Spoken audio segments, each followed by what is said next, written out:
शाम का समय था। गांव के किनारे एक छोटी सी टूटी फूटी झोपड़ी में रामू लकड़हारा अपनी पत्नी और छोटी बेटी गुड़िया के साथ रहता था। होली आने वाली थी।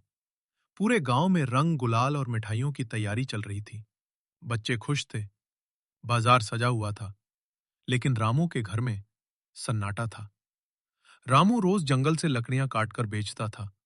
जो कमाता उसी से घर चलता। इस बार कई दिनों से उसकी कमाई बहुत कम हो रही थी।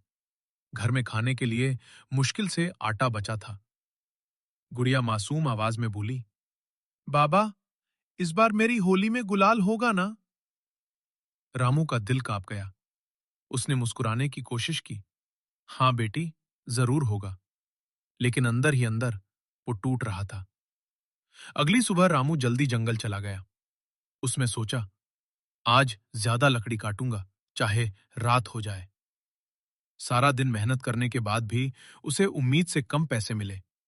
थका हारा वो घर लौट रहा था कि रास्ते में उसने देखा, एक बूढ़ा आदमी सड़क किनारे गिरा हुआ था। रामू दौड़कर गया। बाबा, क्या हुआ? बूढ़े आदमी ने धीमी आवाज में कहा, बेटा, कई घंटों से भूखा हूं।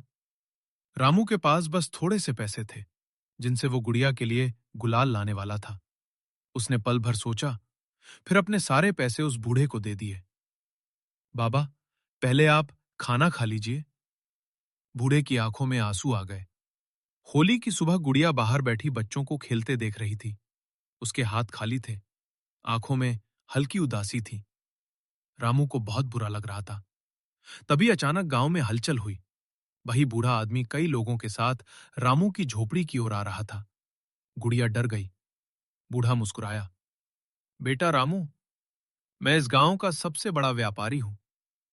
कल मैंने तुम्हारी परीक्षा ली थी।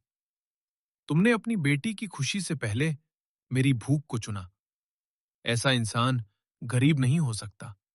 उसने रामू को एक थैली दी, जिसमें पैसे, कपड़े, मिठाइयां और रंग भरे थे। रामू की आंखों से आंसू बह निकले।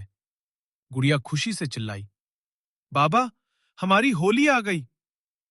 पूरा गांव उस दिन रामू के घर इकट्ठा हुआ। सबने मिलकर रंग खेला।